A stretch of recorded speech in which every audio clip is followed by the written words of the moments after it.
I may be unpleasant looking on the outside, but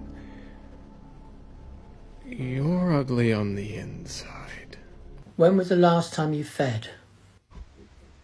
I prefer a nice liver, but I may change my mind at any time. The cord, ripped cord from a video game console controller. That didn't work. She was sitting on the couch watching TV. Okay. Yeah. I got up on top of the bridge to throw her off, and then Preston comes over the bridge, goes around, makes a U-turn, comes up behind me. I never lived in your society. I never went to school. I never had a mother and father. I raised myself up. The cult of Dionysus has sparked dark speculations and controversies over many years. It's a highly secretive organization, and knowing what exactly occurs within the privacy of members is unknown. Just to list a few of the many theories, here are some of the dark speculations and controversies surrounding the cult of Dionysus. Quote, excess and madness. The cult's celebration of intoxication and ecstasy led to accusations of excess and madness. Critics argued that the excessive consumption of wine and the frenzied behavior of cult participants could lead to a breakdown of societal order and morality, moral and social disruption. Many in the ancient world viewed the Bacchanalian and Dionysian festivals as a threat to established social norms. The rejection of traditional roles and the temporary suspension of societal rules during these festivals raised concerns about moral and social disruption. Bodily liberation. Some Dionysian rituals were associated with liberation and promiscuity. Some believed that these practices would lead to licentious behavior and the erosion of traditional family structures. Foreign influence. The cult of Dionysus was often associated with foreign influence and was viewed with suspicion by those who feared the introduction of foreign beliefs and practices into their culture. Accusations of political subversion. In some instances, the cult was seen as a potential threat to political stability. Rulers and authorities worried that the Dionysian festivals could be used as a cover for political subversion or rebellion. Mystery and secrecy. The secret and exclusive nature of some Dionysian rites gave rise to speculations and conspiracy theories. The mystery religion aspect of the cult fueled rumors and concerns about what might be happening behind closed doors. Tragedies and harm. The association of Dionysus with tragedy in Greek drama led to the belief that participation in Dionysian rituals could result in real-life tragedies and harm. End quote. Though the speculations likely do hold some truth, being able to definitively answer whether any or all of these theories are true is impossible. Records of the cult's activity were often exaggerated through misunderstandings or misinterpretations of the cult's practices. But it is thought that many of the rituals have been spotted throughout history, hinting that the cult may not be as inactive as many think. Number 4. The Blackburn cult. May Otis Blackburn's cult, which is referred to with many names, including the Order of the Doves and, of course, the Blackburn cult, was a controversial religious movement that emerged in Los Angeles, California. The cult's beliefs and practices were described as a combination of mysticism, apocalyptic prophecies, and unorthodox spiritual teachings. The cult was unofficially founded in the early 1920s, centering its teachings on the notion that May Otis Blackburn, their leader and founder, was a chosen prophet, selected by divine forces to guide followers through the impending end of the world. May claimed to receive direct revelations and instructions from angels and other spiritual entities. She warned her followers to prepare for the looming apocalypse, leading them into believing that only they would be saved from the cataclysmic events she spoke of. The beliefs also included select sections of witchcraft and mysticism, which actually led to legal troubles for May Otis Blackburn and her followers. In 1929, she, along with her son Raymond, faced a high-profile trial in which they were accused of practicing witchcraft and defrauding their followers. The trial received significant media attention and portrayed the cult as a group of radicals who manipulated their members for personal gain. May Otis Blackburn was a writer also. She produced numerous books and pamphlets to spread her religious doctrines and apocalyptic visions. These writings played a crucial role in spreading her teachings and attracting new converts to the Order of the Doves. Despite the cult's strange practices and legal challenges, it managed to gather a following during its existence. However, the relentless scrutiny from the law surrounding a certain body found under a house frequented by the cult and disturbed opinions from the public ultimately led to its disbandment. May Otis Blackburn's life took a quieter turn after the cult's dissolution, and she passed away in 1951. But to this day, it's not known certainly whether there are still practicing members, whether it be people who grew up in the cult or those whose parents raised them under the set of beliefs. Number 3. Order of Nine Angels. The Order of Nine Angels, or the ONA, is one of the most mysterious and highly controversial groups in the world of modern Satanism and the occult. The ONA was founded in the UK in the 1960s, promoting extreme and often dangerous forms of Satanism. Its core beliefs and practices are complex and unconventional, which has led to bouts of intense debate and controversy from Satanists and non-practicing communities alike. The heart of their philosophy is the concept of the sinister tradition, which is a radical, committed path that encourages members to challenge societal norms and embrace chaos and darkness. They view Satan as a symbol of rebellion against the established order, advocating for personal transformation through dark and sometimes harmful experiences. One of the most notorious aspects of the ONA is its advocacy for culling, a term they use to describe acts of harm and even Homo sapien sacrifice. Some of the ONS's writings are extremely dark and grossly disturbing, further demonstrating their deeply antisocial and extremist perspective. While they remain a highly secretive, tight-knit, and controversial group, their writings and philosophy have managed to spread widely and even found their way into other areas of the occult, impacting various forms of alternative spirituality. The Order of the Nine Angels remains a fringe and extremist organization to this day. Their beliefs and practices are widely criticized and condemned for their proud and loud promotion of harm and extremism. As with any belief system, it's important to approach their beliefs with caution and to be aware of the potential harm and danger it can pose, especially if it's taken to the extreme. Number 2. Sachiko Eto. The bizarre and disturbing saga of Sachiko Eto, the woman who would come to be known as the Drumstick Killer, began in 1990. It all started when her husband suffered a back injury, which not only incapacitated him, but also led him down a very dark path of drinking and gambling, which ended up pushing the couple into very deep debt, which eventually forced them to sell their home and move to a different town. In their new town, they became involved with a religious group, which was deeply involved in spiritual faith healing. But their involvement didn't last long because they used the organization's name without permission and were expelled. This led to Eto's husband experiencing a mental breakdown and disappearing without a trace in 1992. With her husband gone, the descent into her heinous actions began. She moved approximately 100 miles north of Tokyo and started performing spiritual healings. Eto proclaimed that she was a healer and a psychic, gradually making increasingly grandiose claims. She eventually declared herself a god who possessed the power to drive demons out of people. These statements quickly attracted a large following of devotees who flocked to her for services. Eto's cult grew quickly, with over a dozen believers and their family members living in her home and participating in rituals. Her rituals, involving drumstick beatings meant to end the dirty body and purify the soul, quickly escalated in aggression. She accused some of her followers of being possessed by a bad fox and had them beaten until they were hardly alive. In June of 1995, less than 3 years after Eto moved, one of Eto's followers was hospitalized with severe injuries from a ritual. This follower also reported that her husband had abruptly disappeared after visiting Eto's house. This raised suspicions and led the police to search the premises, where they uncovered a truly horrific scene. 6 decomposing bodies, 2 men and 4 women, were discovered, some mummified and wrapped in futons.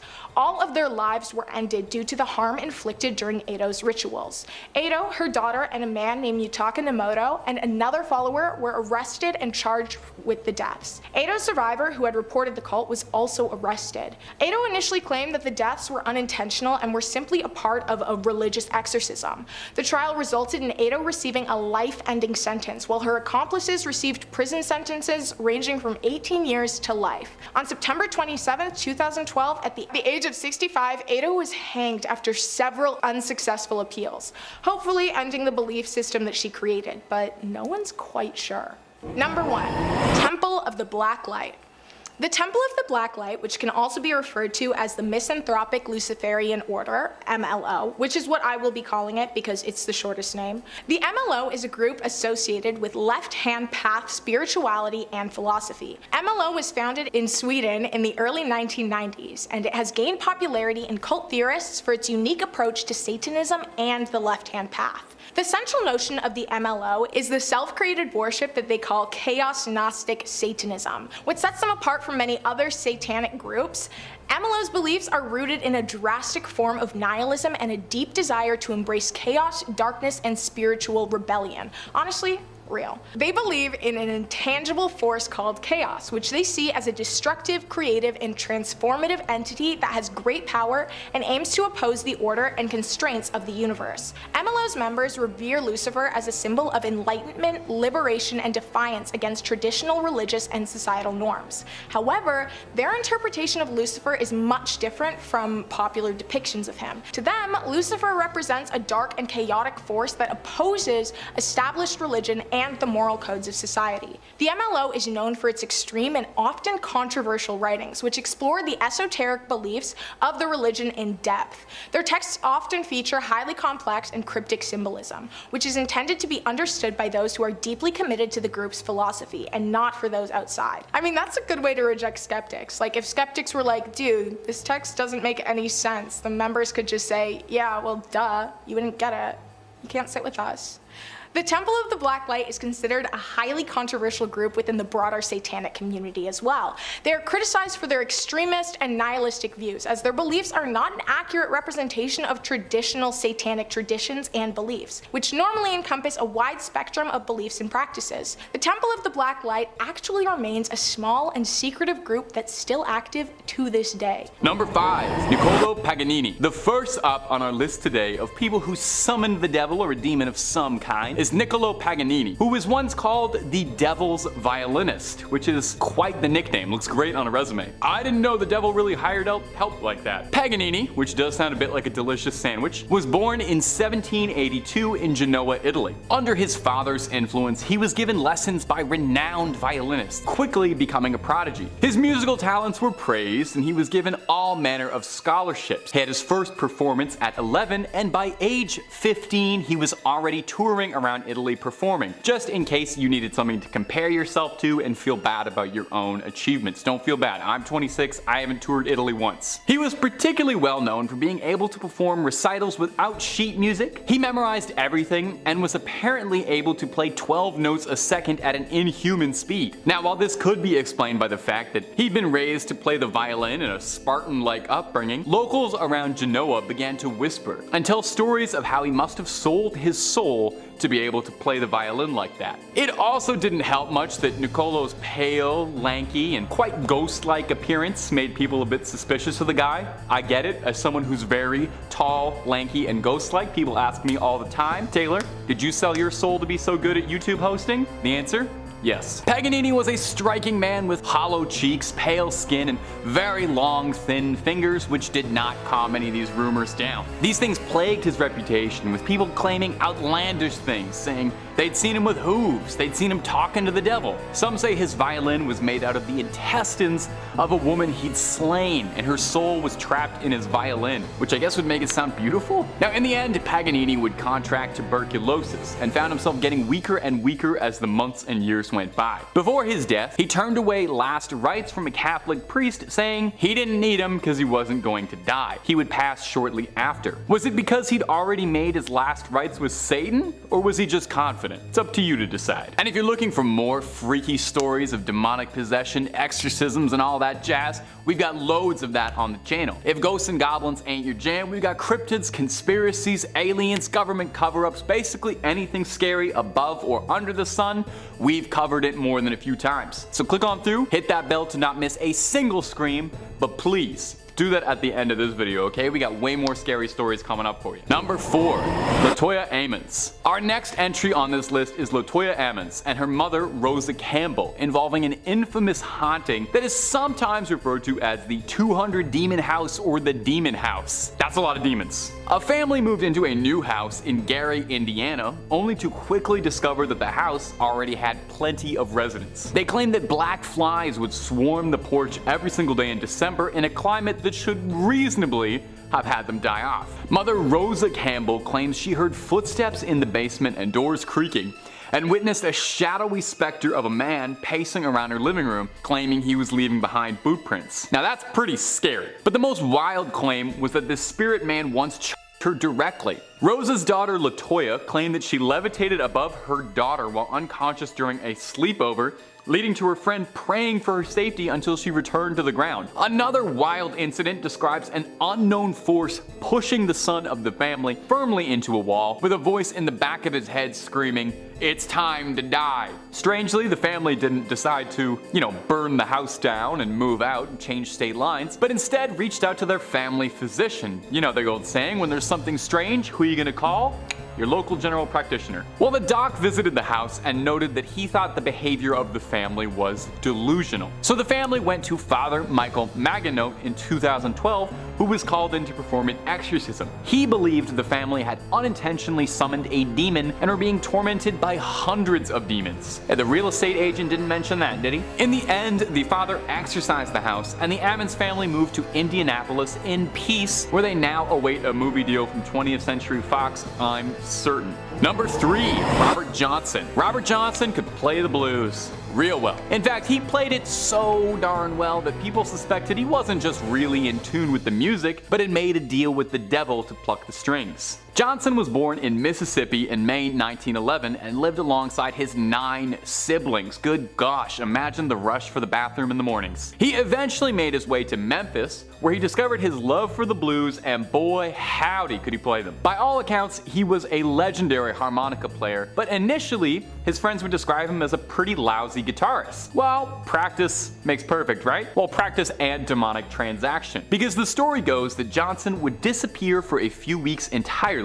and buried his guitar at the crossroads of the now famous Highways 49 and 61 in Clarksdale, Mississippi, where the devil retuned his instrument and blessed his hands with the unnatural skills that made him a legend. When he started playing again, he was an overnight master of the blues. Now, unfortunately, the blues is born out of tragedy, and Robert Johnson was sadly no different. He passed away at the fairly early age of 27, the infamous age in which rock stars and famous musicians are purported to die with an alarming regularity. Amy Winehouse, Kurt Cobain, to rattle off a few. What makes this particular death odd, though, is how few details exist. His death was never reported, no autopsy ever performed, no cause ever given. The only thing we have to go on is local folklore. One in particular tells the story of Johnson playing at a country dance, where Johnson had been flirting with a married woman, and she gave Johnson a bottle of whiskey, which was slapped out of his hands by Sonny Boy Williamson, another musician at the exact same show. And he told him not to drink anything that he hadn't personally seen the lid come off of, which is fairly good advice. And Johnson responded by saying, "Don't ever knock a drink out of my hand." Johnson would die in a convulsive state 3 days later, with some believing that he'd been poisoned by the woman and her husband as revenge. Or perhaps it was just the devil coming back for the merchandise that he'd paid for, his soul. Number 2, Agrippa. Heinrich Cornelius Agrippa was a scholar living in the 15th century with one of the coolest names ever. Corny Agrippa. Agrippa devoted his life to writing about the occult. Now, I can freely talk to you about the occult, the devil, and all manner of blasphemous heretical things, but things haven't always been so liberal. And way back when, even so much of breathing about the devil was tantamount to sinning, so Agrippa was not a man without controversy. He wrote of the devil in great intricate detail. His books would include information breaking down exactly how witches cast spells and perform incantations and rituals, and even shared where they get all of their cool outfits, big hats, and big stomping boots. It's mostly Hot Topic and Doll Skill. So where did Agrippa get all of this information? Was he just making it up? Was he really in tune with the local scene? Kind of. He claimed that when he was a young man, he gave in to the temptation of Satan and ran with a convent of witches going around engaging in rituals and casting spells, and I gotta be honest, that sounds awesome. I did a similar thing when I followed Grimes on tour. Eventually, Agrippa is said to have cleaned up a little, got over his goth phase, and said to have found Jesus and saved his soul, and began to write books preaching the good word about how you should let Jesus in your life and push the devil on out of here. Surprisingly, Agrippa was never executed despite his open nature regarding his witchcraft and occult days. It's a common misconception that he was executed for his heresy, but actually in the end, Agrippa pushed people to be more understanding of demons and the devil, and pushed for people to know their enemy. He wanted to save people from the devil's grasp and save them through prayer rather than just burning them all at the stake, which is a noble goal. And number 1, Anna Ecklund. Perhaps you've heard the story of Anna Ecklund before. We've covered it on the channel, I think, and it was made into a popular movie, appropriately enough titled The Exorcism of Anna Ecklund, so you don't confuse it with any other exorcism movies out there. Now, Anna's story is infamous. She's a young woman from America who has the dubious award of having the world's longest exorcism, spanning decades of exorcising. Those demons were in there good. Those are demons with like rent control. You're not getting them out of that apartment. It will begin in 1912 when Ecklund underwent an exorcism by Father Theophilus Reisinger, a Bavarian priest. It seemed like things were successful and Anna was freed, but then in 1928, Anna began exhibiting all the telltale signs of demonic possession yet again, and Reisinger returned to perform a second exorcism on Ecklund. Ecklund was taken into a convent on August 1928 to be dealt with round the clock. She would behave oddly, to say the least, hissing at them like a cat, flying into fits of violent rage when offered food that had been doused in holy water. This exorcism was brutal even by exorcism standard, with Ecklund allegedly levitating, howling, hanging out the door frame. Ecklund was believed to be possessed by not just any old rank-and-file demon, but allegedly was possessed by Judas Iscariot, big celebrity demon inside, alongside the ghost of her own father.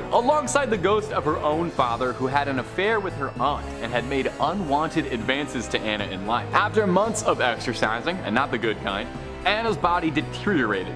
She would vomit up debris, her head and face swelled, she refused to consume food or drink. Eventually, after months and years of exorcism, on December 23rd, the final day of the exorcism, the battle was won and Anna was freed, and by all accounts went on to live a fairly normal life afterwards. A Christmas miracle if there ever was one. Starting off at number 5, parents. Look, let's just get this one right out of the way now, okay? Parents, y'all can be the worst sometimes. The whole myth of the boogeyman came about as a way for parents to scare their kids into acting right. Like the whole, you better behave or the boogeyman will get you thing. Absolutely the worst. Now, whenever your kid is going to sleep at night in their dark room, the house will do what houses do and settle. Or something might fall, or the wind will blow outside just a little harder than usual, and now that kid is laying in bed terrified, thinking that something is coming out of its closet or under its bed, despite that kid's best efforts to be the best behaved kid you've ever met. Congratulations, you terrified your kid, but on the other hand, nightlight sales have probably been given a bit of a boost, so hey, you scared your kid and contributed to capitalism. Round of applause for you. Number 4, Crybaby Bridge. Down in Georgia, where all kinds of creepypastas and urban legends are running amok, there's one bridge famous for its boogeyman, Crybaby Bridge. Now, there are many bridges that have picked up this name in the US, but this one stands apart. What is an unassuming rickety wooden bridge with no safety rails during the daytime is the most haunted bridge in Georgia by night. The legends say that a single mother, crying and hoping for the end, was driving one rainy night with a small passenger in the back seat. Blinded by the rain and her own distraught tears, she drove off the rickety bridge that would later become Crybaby Bridge. The water below was not horribly deep, but for a woman who didn't care for her life and the helpless one in the back, the water brought the end. Since that day, a legend arose warning against anyone who dares stop on the bridge and turn off their headlights. Who better to test out urban legends than a group of 6 bored teenagers who had read the urban legend and decided to investigate. They piled into a car and drove out to Crybaby Bridge on a dark, unlit road surrounded by dense thickets of trees and brush. The teenagers drove out onto the 30-foot bridge as it creaked and crackled under the weight of their car. All at once, they agreed to get out of the car, but as they did, something below used their movement as cover for its own. The group grew quiet, trying to bring on whatever was supposed to happen, but as they grew quiet, so did the nightlife around. No crickets, no birds, no frogs. After a moment of silence, the faint sound of a crying baby slowly began to echo from downstream. Below the bridge, something was moving, trying to slip through the water without making too much sound. Then, a figure, man-like but all out of whack, appeared at the end of the bridge. It had a huge face with little beady black eyes, a huge nose but flattened. The face was covered in thick, reddish hair, and from its mouth were the sounds of a crying baby.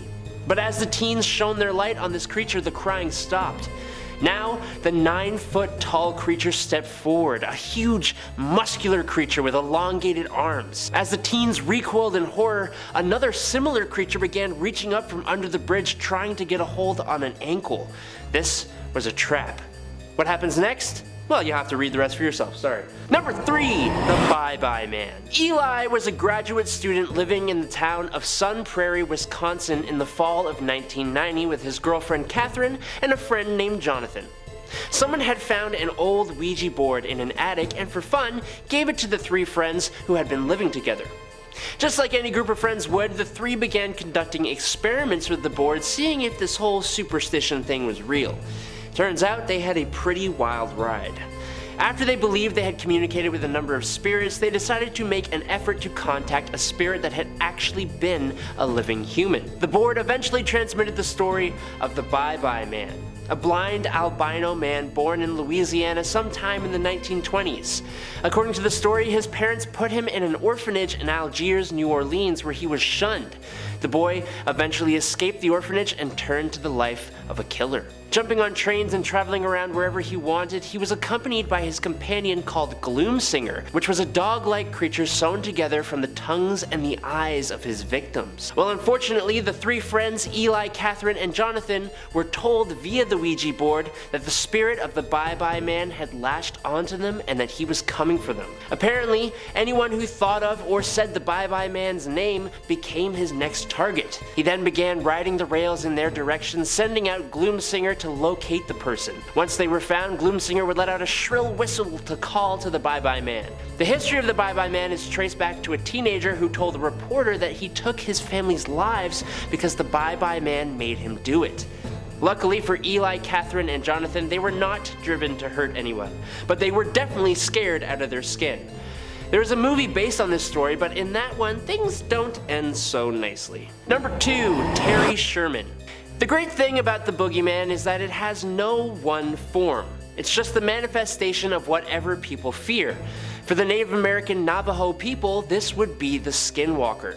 Now before I get into this, everything I tell you is coming from the brief amounts of research I did when making this video, so if I get something wrong or mispronounce certain things, feel free to politely correct me in the comments below. Similar but not the same to the Russian Baba Yaga, the skinwalker is a kind of wicked sorcerer who can transform into, occupy, or disguise themselves as an animal. It has deep roots in Aboriginal American folklore. Other tribes throughout the region also have their own versions of the skinwalker. The Pueblo people, Apache, and Hopi people each have their own unique interpretation of what a skinwalker might be. Some believe that skinwalkers are produced when a medicine man abuses magic for evil, corrupting the natural order of things, turning them into an evil entity capable of controlling and turning into animals, or even possessing others. There's also another version that says that one becomes a skinwalker by performing some kind of taboo act, similar to the tale of the Wendigo. In Navajo stories, the Nagloshi were agents for the holy people when they were first training humans in the blessing way. Nagloshi were supposed to abandon the mortal world with the holy people, but a few decided to stay behind. Their greed and desire to stay in the mortal plane corrupted the power the holy people gave them and transformed them into malicious, semi-divine beings. Now, I'm actually putting myself in quite a bit of danger here even talking about this, as these beings are not something you are supposed to talk about. Even the people who named this being aren't willing to talk about it, especially not with outsiders, so be courteous and don't go asking about it. Most of you have likely heard of Sherman Ranch, also known as Skinwalker Ranch. This ranch near Ballard, Utah is apparently a cursed lot of land that has had many different kinds of encounters. One is of interest to us us right now. Terry Sherman, the owner of the property way back in 1996, was walking his dogs around the farm late at night when he came upon a wolf. A wolf 3 times the size of a regular one with glowing red eyes and an incredibly mean look. Terry claims to have attacked the beast, but no evidence is actually available. Was this the Navajo's boogeyman?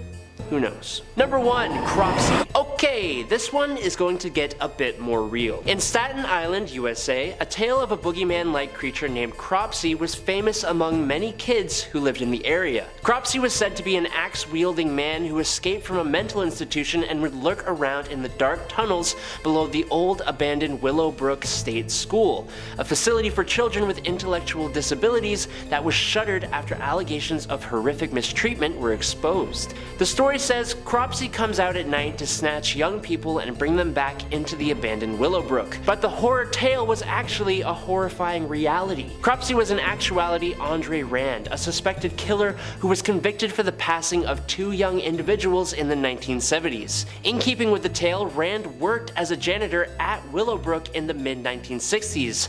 Before his capture, Rand was homeless and living in a makeshift campsite on the grounds of the abandoned school not far from the Seaview Hospital that was so closely tied to the Cropsey legend. Rand's story and the tale of Cropsey continues to fascinate and horrify kids and even adults to this day. In fact, 2 filmmakers, Joshua Zeman and Barbara Brancaccio, grew up on Staten Island and listened to the terrifying Cropsey stories when they were children. As adults, their curiosity led them to dig deeper into the urban legend of Cropsey and the real cases of the island's missing people. They even made a documentary, Cropsey, that explores the bizarre case of the boogeyman who seemed to come to life. Number 5 on this list is the Devil's Town. The Devil's Town is a place in Serbia that's basically a collection of very interesting natural forming rocks, or at least we think it's natural forming. Mehana Mihajovic says the Devil's Town is one of the widely known places in Serbia. Situated between 2 ravines of the creepy names the Devil's Ravine and Hell's Ravine, there lies the spookiest natural monument. Over 200 randomly formed stone poles up to 20 meters in height. Almost all the poles carry the black cap from volcanic rock andesite, adding to the overall peculiar atmosphere around the place. Close to the locality, there are fresh mineral water wells and ruins of an old church. The mysticism of the Devil's Town Natural Monument keeps fueling the imagination of the local people. One of the widely known legends suggests that a long time ago, local people threw a wedding party for a brother and a sister that fell in love with little help from the devil's spells. God wanted to punish all the attendees and turned them into the stones where they still lay to this day. The other legend suggests that the devil's poles are actually local kids who refused to learn and decided to live an immoral life stripped of knowledge. It sure sounds like a great way to make your kids do their homework. So regardless of which legend you choose to believe in, this is evidence that the devil was once around here. As far as what sort of message this leaves behind, I guess you need to be the one to decide, right? Is this a way for the devil to just reinforce his legitimacy? Is this a way for the devil to instill fear in people? Is this a way for the devil to tell us that we should actually be fearing God? These are all interesting things to consider and think about when we're talking about the Devil's Town.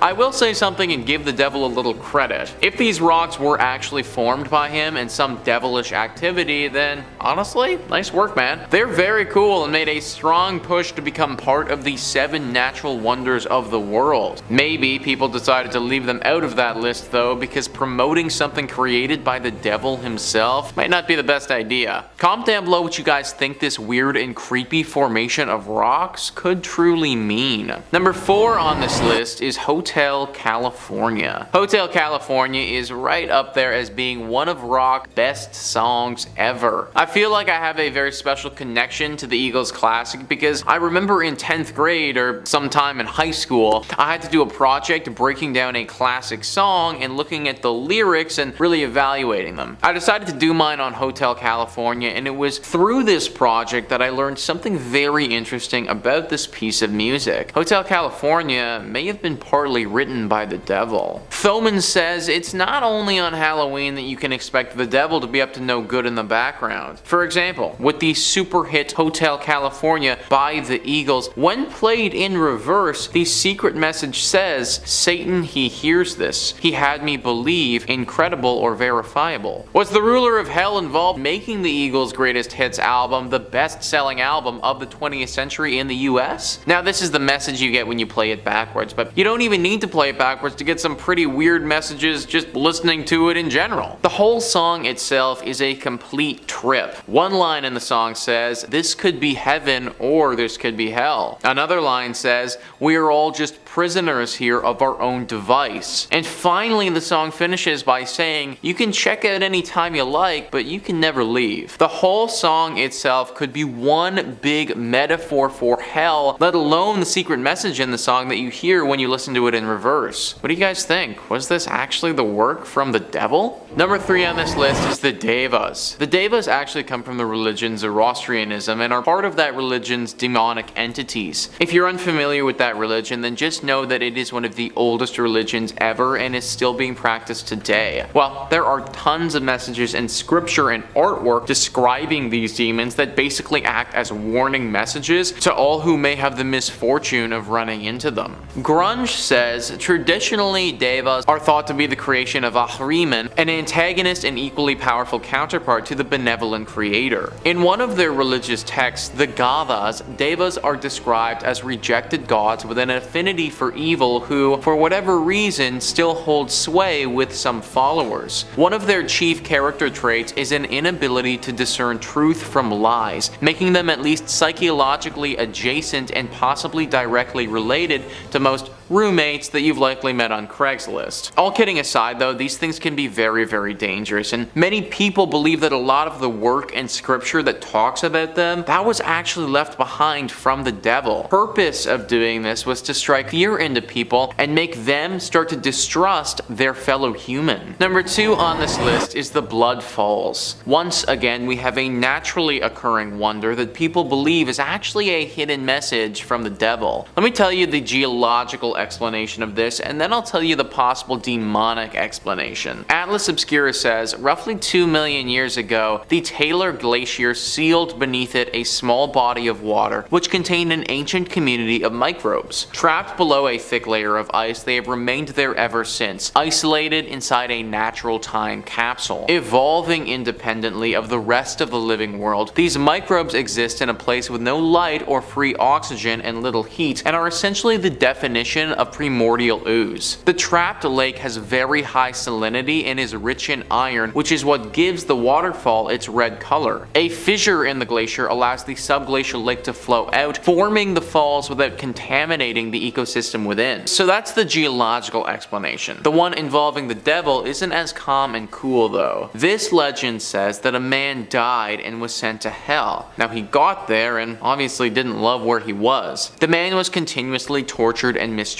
as we can all expect from being in hell. Well, apparently this particular man wasn't about staying here forever. One day he attempted a daring escape and actually made it pretty far. He found a gateway between hell and the natural world. This gateway led directly to Antarctica, where the falls are now. He made it back to our physical world, but then the devil showed up. The devil brutally mutilated and cut the man to pieces, creating a waterfall of blood. The devil then sealed this blood in ice as a warning and message to everyone left on Earth never to attempt to go in or out of hell. Finally, number 1 on this list is the Codex Gigas. This book often makes all of our lists when we're talking about the most haunted or most cursed books ever, and rightfully so. This book, written many, many years ago, was literally by the hand of the devil. Mental Floss says the book's sinister reputation stems from a full-color portrait of the devil contained in its pages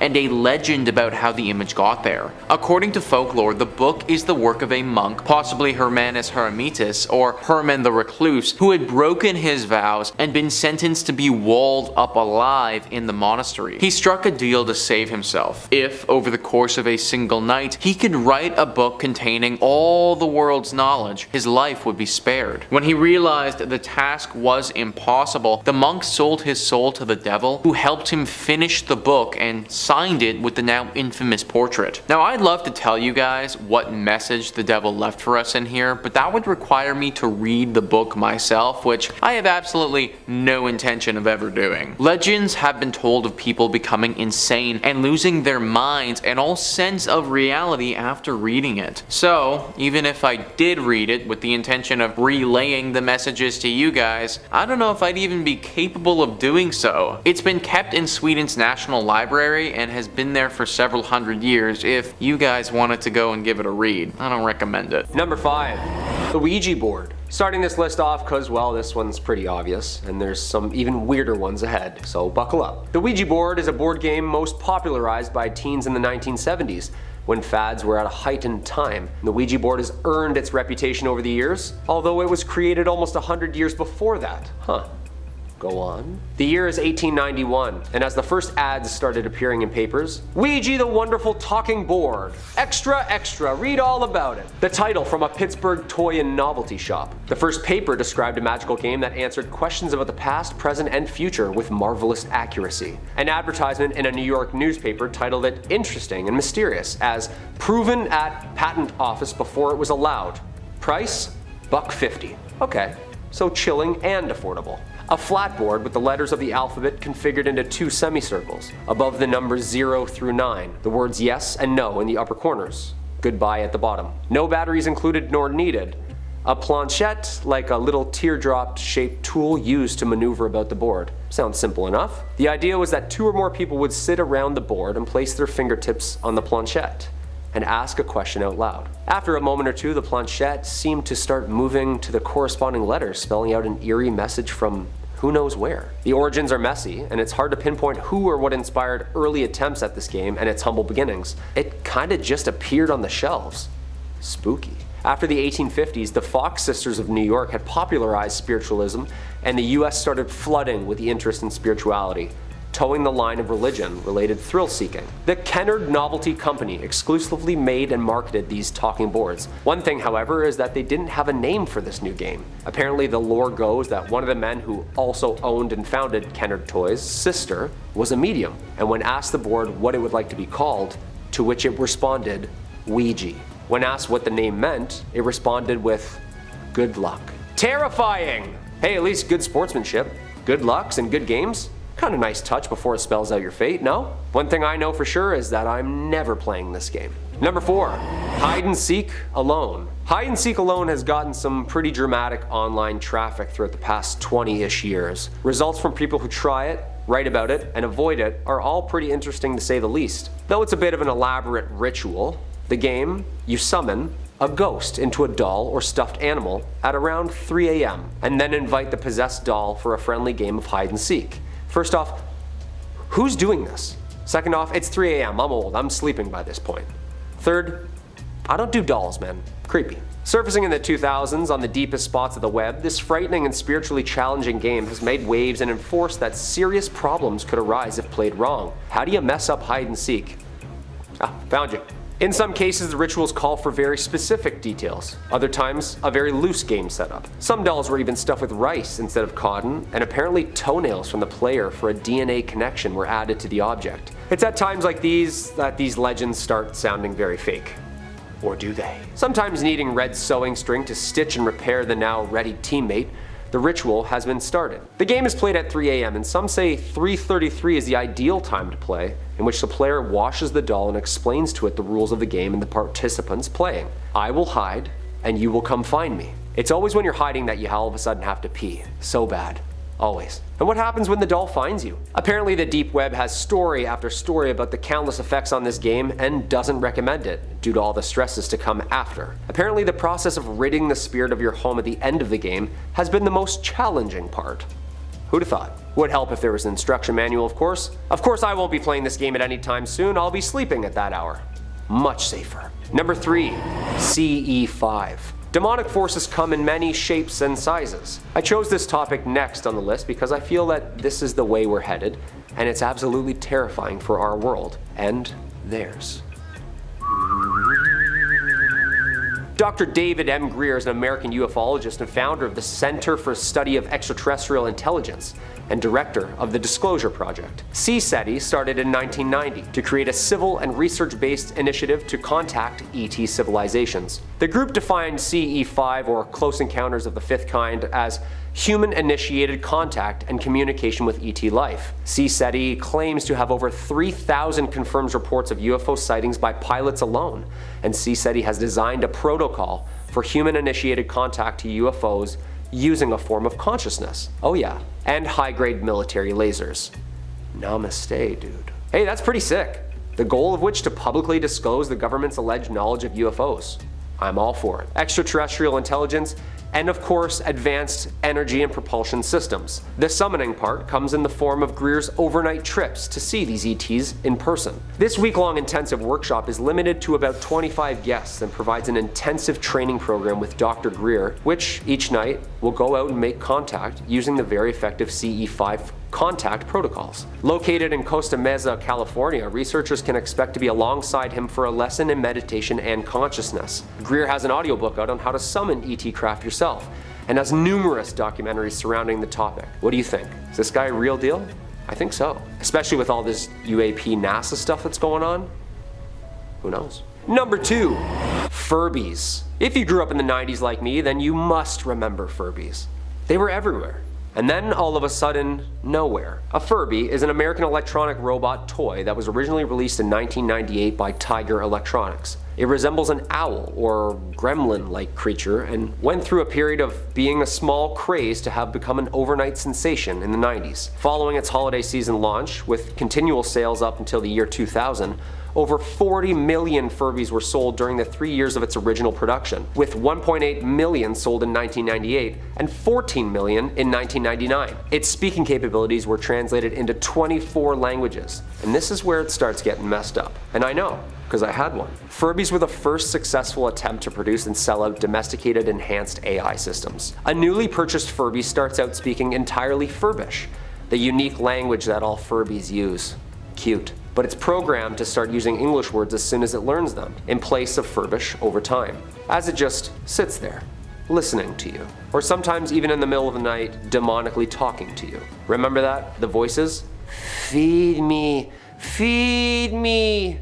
This process is intended to resemble the process of gibberish and learning English slowly. So sophisticated for its time. The updated Furby with voice recognition and more complex facial movements was sold by Hasbro between 2005 and 2007. Another updated Furby with even LCD eyes and a mobile app was released for the holiday season in 2012. There were a couple of red flags that had us convinced they were possessed right from the beginning. First off, they don't speak with batteries. Even if the entirety of the wiring is ripped out of them, they wake you up in the middle of the night, usually saying some messed up shit from the other room, and would occasionally start speaking in tongues. I know, because I heard it. I'm pretty sure that's all the red flags and requirements of a haunted toy, people. And number 1, haunted video game. The Haunted Majora's Mask cartridge story, commonly referred to as Ben Drowned, is a creepypasta story and deep web find. This one personally gives me chills just thinking about it because I've personally watched a 5-hour speed run of this craziness. Please, do some homework, you must on this one. Not only because Majora's Mask is a beautiful game, but the crazy horror urban legend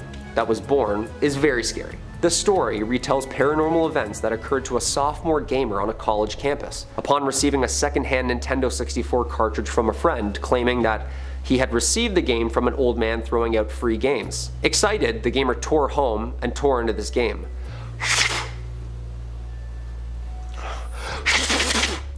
But then, he begins to notice misplaced and missing graphics, added scenes, and even strange connections to a boy named Ben, who was said to have died 8 years before, from within the game.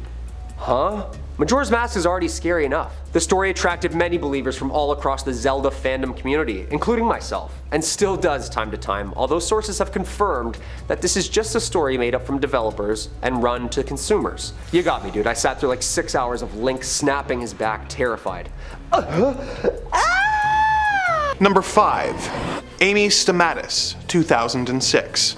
Amy Stamatis was a nurse living in Searcy, Arkansas, and working at a hospital in the nearby town of Little Rock. The then 49-year-old was writing reports and suddenly realized that she had completely forgotten her training and could not remember any of the details of how to do her job. Not being able to continue in the field that she had dedicated her life to, she was forced to resign her post. Despite having been a jogger for years, she suddenly found herself unable to engage in that activity either. One by one, the things that brought her joy were suddenly becoming out of reach. Her mental condition worsened with incidents of her hearing voices, removing her clothes in public, suddenly screaming at loved ones, and climbing a 7-story parking ramp with the intention of leaping off of it. Although police officers managed to talk her down from this incident, the voices she was hearing continued to convince her to commit acts of self-harm, culminating in her jumping from the 2nd-story window of her house, resulting in her becoming paralyzed from the waist down. While she was recovering in the hospital, she received a visitor, a Pentecostal evangelist named Cindy Lawson,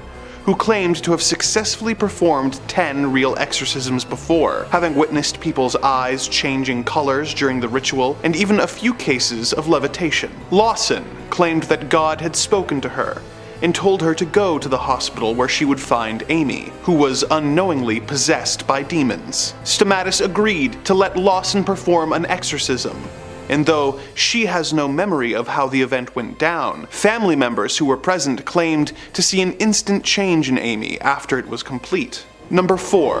The infamous Arnie Johnson case. 1981. In 1981, a young boy in Brookfield, Connecticut named David Glatzel began having vivid night terrors. As time went on, these nightmares began infiltrating his everyday life, with him seeing haunting figures such as an old man with a white beard, a man with big black eyes and animalistic features and jagged teeth. He then began engaging in bizarre behavior like kicking, biting, seizures, and marks of strangulation appearing out of nowhere. His family reached out to Ed and Lorraine Warren, who concluded that David was possessed by a demon. Priests performed 3 exorcisms on David, which supposedly caused him to levitate. In the chaos, the boyfriend of Debbie, David's older sister, Arnie Johnson, confronted the demon and told it to leave the child alone and to take him instead. David made a full recovery, but the demon decided to take Arnie up on his offer. A few months later, Arnie stabbed his landlord to death, and upon apprehension claimed that the devil made him do it. His trial marked the first time in history that someone entered a plea of not guilty for reasons of demonic possession, although this plea was rejected. David was charged with manslaughter and served 5 years of his 20-year sentence, and ended up marrying Debbie Glatzer. Their story was loosely adapted into the 3rd Conjuring film, which follows Ed and Lorraine Warren's involvement with the case. Number 3. Roland Doe, 1949.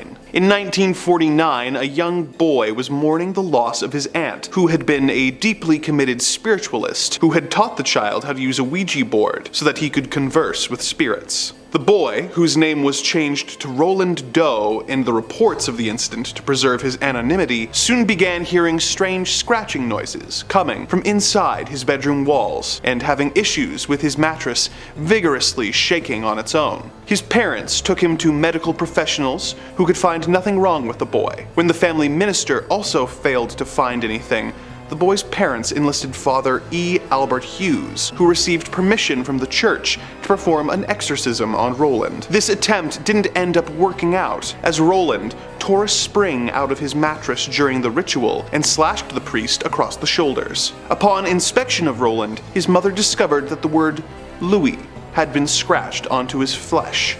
She took this as a sign to go to St. Louis, where she met Father Walter H. Halloran and the Reverend William Bowdern. They attempted nightly exorcisms on the boy, during which the child was sent into a rage at the sight of a crucifix, caused the bed to rattle, and made items fly across the room. The clergymen found a large X scratched on Roland, which caused them to conclude that he was possessed by 10 different demons. On the 21st attempt, Roland gained control of himself, claiming that the spirits were gone, and that he had had visions of St. Michael fighting and defeating the devil on his behalf. Roland never suffered any further incidents of demonic interference again, but the story of his ordeal inspired the novel The Exorcist, which was adapted into the classic horror film of the same name.